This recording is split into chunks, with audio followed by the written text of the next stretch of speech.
It is a first in U.S. history, and it's not a good one. The national debt of the United States has exceeded $30 trillion for the very first time. Way Greece can ever settle its $435 billion debt.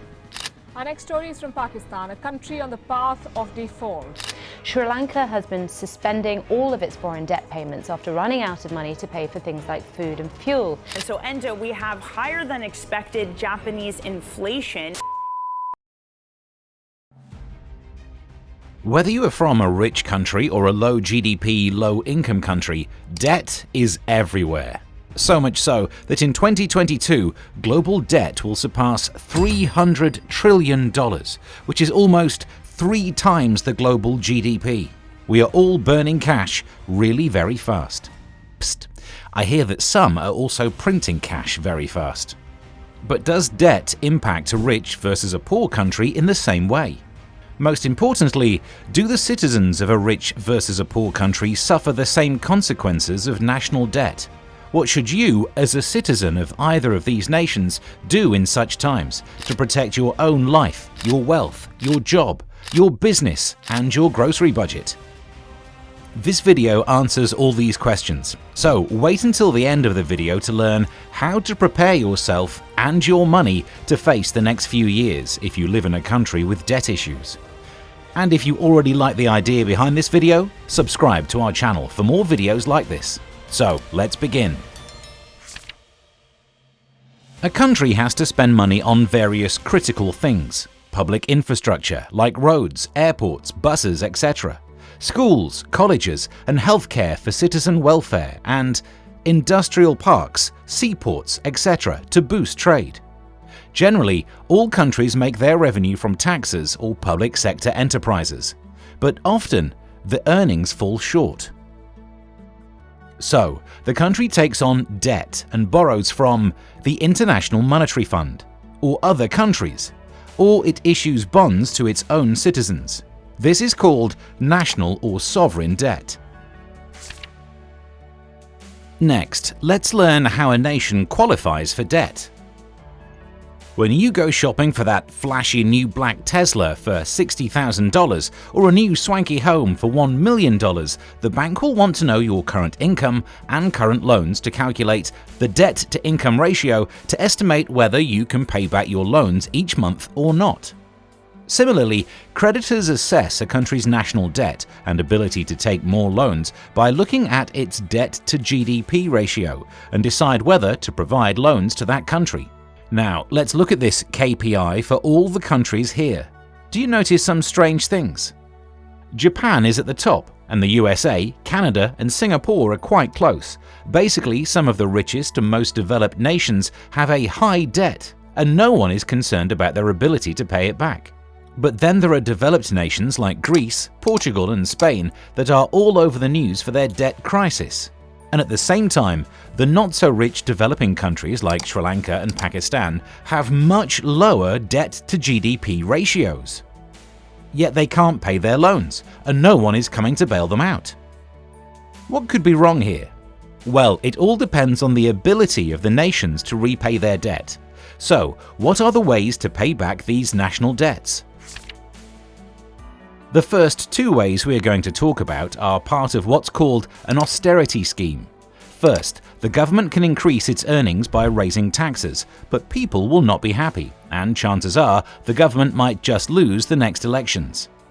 Second, by reducing expenses. This way, you might get rid of the budget deficit. Greece tried it and fell into a debt trap. In 2010, the debt-to-GDP ratio was already 127% when the EU issued a €110 billion loan to Greece, asking it to introduce austerity measures. Surprisingly, this raised the debt-to-GDP ratio to 172% in 2011. So, the EU gave Greece another €130 billion loan and told Greece to introduce even more intense austerity measures. Because that worked out so well the first time, right? Greece has defaulted on a $1.7 billion payment to the International Monetary Fund. And then Greece defaulted again, and unrest ensued. Demonstrators have been breaking up the road, the pavement, even a fountain to get weapons, missiles to throw towards the police. Falling wages, rising taxes, and rising unemployment meant that people were out in the streets. And for the first time in Greek history, a minority political party was voted into power during the 2015 elections. The third way, taking a new loan to pay back the old loan. And we just saw how fast the debt levels skyrocketed for Greece. So unless you somehow have a magical economic transformation, you would be stuck in this debt trap forever. Which does not exactly sound like the delightful alternative we were looking for. So, what else can a country do? Well, here's the fourth method. Just print more money. But what's the catch? Well, if the country is rich, there might not be any. In Japan, for example, most debt bonds are held by the country's central bank, which finances the government through very low and sometimes negative interest rates. So Japan has a pretty easy time paying back its debt through this method. Comes as Japan's central bank retained its ultra-easy policy, defying a global wave of monetary tightening. The bank also hiked its inflation forecasts. Similarly, the US issues dollars, the world's strongest currency. And since it borrows in its own currency, it doesn't need to earn dollars to pay back. It simply manufactures money to settle the loans. This is why the economists are not worried about the country's $31 trillion in debt and think that the US economy can never cripple. Been a lot of readjustment about how we should look at debt, especially for countries that control their own currency. And the US is the world's biggest economy. These countries follow a new economic theory called the modern monetary theory. If a country can deal with the debt by simply printing more currency, it can spend as much as it wants and accrue as much debt as possible. This is called quantitative easing. At most, the purchasing power might decline and inflation would rise. Your grocery store experience might be a lot different. People might get a little upset, but the economy will survive. This is all because the US government can forgive student debt and introduce a mega inflation reduction act to make people happy, albeit temporarily. Now, will quantitative easing work in the long run? We will discuss it in another video. Don't forget to hit that subscribe button. Rich nations can also carry a reputation with which they can negotiate better terms and are never questioned. It is like when 6 of Donald Trump's casinos and towers were not generating enough revenue. They missed their debt repayments. But since Donald Trump was financially savvy, he creatively used the law to his advantage and declared his companies bankrupt. This way, he smartly avoided penalties, restructured his businesses, and laughed his way to the bank. And the world and media thought Trump went bankrupt. And so did Robert Kiyosaki of the Rich Dad Poor Dad fame. Those who understand the rules of the game play it the best. The rest rely on mere luck. And the same goes for countries. So what if a country can't print money, can't introduce austerity measures, and can't get another loan? What could it possibly do? The truth is, nothing. The country just defaults on its payment. Suppose you take out a personal car loan for that flashy Tesla and the $1 million home, and the next day, bad luck hits you like a meteor and you lose your job. The bank will come after your house, your car, and your pride. You have to file Chapter 7 and declare bankruptcy. Game over. Something similar happens to a poor nation. It accepts loans in a foreign currency, such as the dollar or the euro, but it collects taxes in local currency. As debt increases and the country inches towards a sovereign default, the value of its currency depreciates against the dollar. So the country now needs to earn even more of its local currency. The country is left there chasing a goal that keeps getting further out of reach. While all of this is happening, the country directs a large chunk of its earnings on just paying back the loans, and its allocation of resources becomes inefficient. Wages will reduce along with the firing of workers. Companies struggle to maintain profit margins since the costs of importing raw materials rise. The end result? The economy suffers. Those aren't easy circumstances to bounce back from. The cost of default is also a sudden increase in interest rates and loss of investor confidence. And if no one is willing to lend to the country in the future, the economy may be doomed. Unless the country is in debt to China. In that case, China just takes a bunch of the country's assets. Ask Sri Lanka. It had to give away a 70% stake in a strategic seaport at Hambantota to a Chinese state-owned company. Clearly, poor countries don't have much leverage.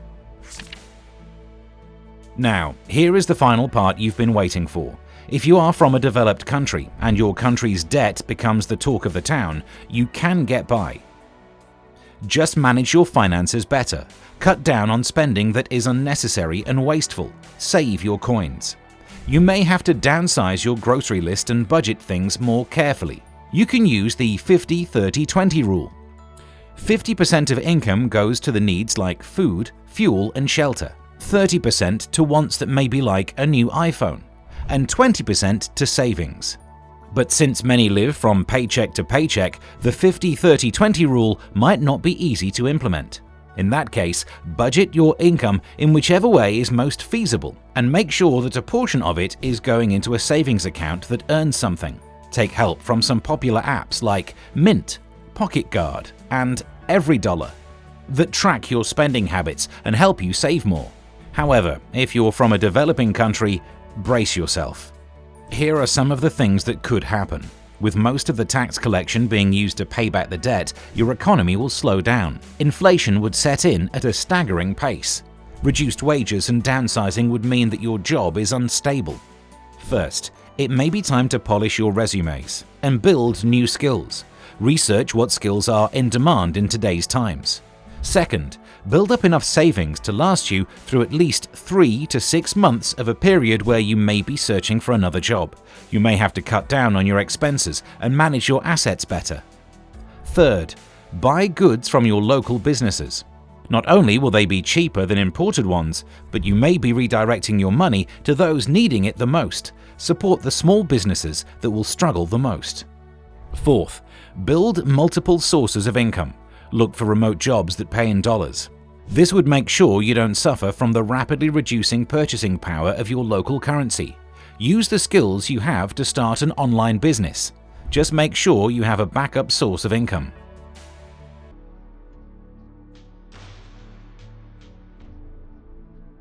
Though debt is never seen as something good, it actually can play a healthy role in the economy when used wisely and safely. It is a Keynesian principle. When the economy is at a standstill, the government must do something. If you liked this video, please give us a like by clicking on that big thumbs up icon. It really helps us out a lot. As well, make sure to click the subscribe button to stay notified every single time we put up a new video. Also, if you liked this video, please make sure to click the share icon to send it to your friends. Thanks very much for watching, and we'll see you next time.